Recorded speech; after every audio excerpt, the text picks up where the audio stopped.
Alright guys, today we're going to be going over the best ways to get rich in GPO 2025. I'll be telling you the best bosses to farm, the best way to get fruits, and how to make W trades.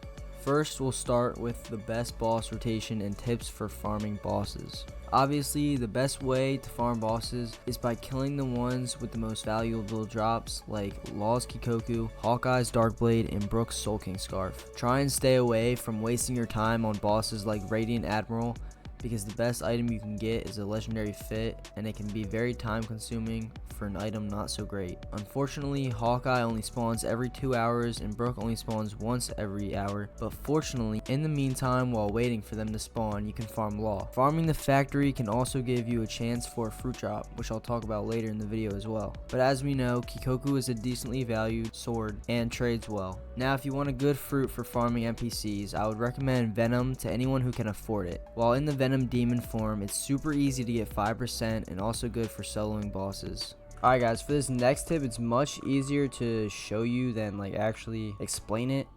So basically, as you can see right now, Roger is going to spawn in 1 minute, and I'm currently waiting for him in a public server. As y'all can see, this is a public server right here. However, for this trick, you're gonna need to have 2 accounts. So one is in a public server while my other account is actually sitting in Dressrosa over here in my private server. The trick for this though is to make sure your alt account is loaded into your private server before the time of the boss spawn. If you come in too late, the boss will not spawn. So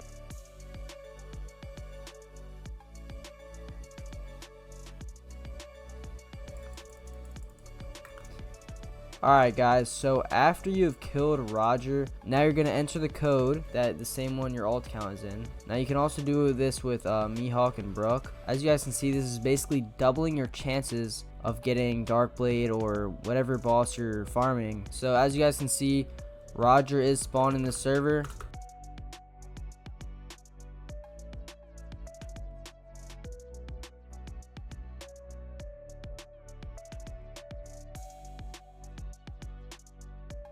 And as you can see, got nothing, but at least I killed him 2 times, which gave me higher chances of getting something. So alright, now let's get into the best ways to get fruits. I'll start off with the most obvious way, and that's going to be the law raids, like I said earlier. As you know, after completing the law raid and getting 5% on the core, you'll earn a fruit. The best times to do this is obviously during the weekend when there's 2 times Logia, and if you want even better chances, try and get your hands on an all-seeing eye. That way you can have 4 times Logia on the weekends. After each law raid, there's about a 6-minute wait. So the best way to actually do the law raids efficiently is by server hopping and finding the servers that are already on the 2nd or 3rd stage. Using a fruit like Pika or Suna can guarantee you 5% on the slime core every time and guarantee you a fruit. The next best way to get fruits is going to be Battle Royale, because if you don't already know, you get a legendary fruit chest when you win. I would only say this is a good method for people who are good at PvP. If you're someone who is pretty mid at PvP like myself, I would recommend sticking to law raids unless you're having fun with it. That's all that matters in the end.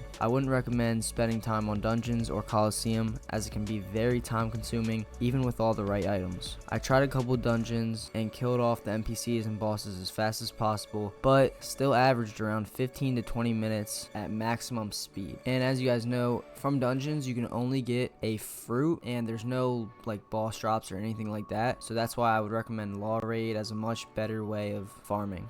Okay guys, the next method I really like for fruits is going to be great kraken farming. Not too long ago, I think it got a huge nerf. You used to be able to spawn 3 great kraken per person, but now you can only spawn 1. Despite that, I still think it's a really solid method of farming.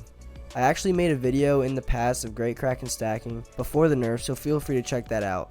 Also, just a little spoiler, that's how I got my Devil's Luck title. Anyway, in order to great kraken farm, you'll need 2 accounts. Your main account will need a boat, preferably a fast boat to make it more efficient, Pika, and 60k bounty, so you can spawn the kraken instantly when you enter the rough waters. Now for your other account, all that needs is to just be in 2nd sea. The best place to kill the kraken is at Desert Kingdom. To the right of the dock, there will be a tall building, and that's where you will stand to kill the kraken.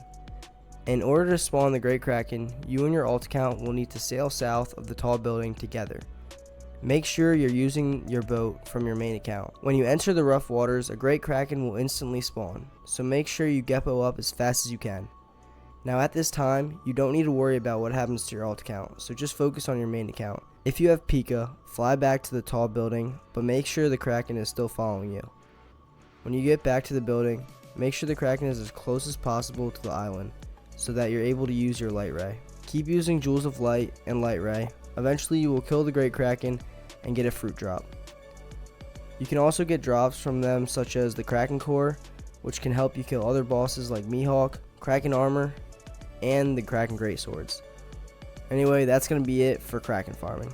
Okay, now for this last topic, which is trading, which has been in the game forever. It's a great way to gain value. Values are usually based on rarity, demand, and usefulness. Just because a trade says it's a W doesn't mean it always is. You might enter it in Discord and it will say that you're winning, but then a week later, you might be stuck with the same item and lose value because it has no demand. So be careful about that, and only take trades with items you know you will be able to trade again easily. When people are trading for a higher demand item, they will likely overpay. A good example of that right now would be the mythic chests, which people are trying to stack up on for the new update. Also, an item may be rare, but if nobody wants it, it won't trade well. Take Ope for example, harder to get than Pika. However, Pika's usefulness in the game gives it more demand and therefore giving it higher value. Avoid trading for fruits that just came out. It's gonna have a lot of hype and be super overpriced and expensive. Take Dragon for example, that is hopefully coming out soon. Everyone's gonna want it, so don't make the mistake of giving your best item for it. Lastly, which not a lot of people do but it's very important, is watching what's going on in Discord trading servers. This is gonna help you see what may be rising and losing value. Okay guys, take this trade for example. Blow All Seeing Eye was rising very quickly and CC was declining very quickly. After many offers, I decided to take this one. This was the best offer I got, and even at the time of this trade, it was still an L for me. But since I knew Candy Cane was dropping, I decided to take it anyway. At the time of this trade, CC was priced around 78,000 and the other items were around 75,000 in total. Looking at the same trade now, it was actually a huge W for me. Anyway guys, I hope you enjoyed the video, and if you want me to make more videos like this, just let me know in the comments below. Peace.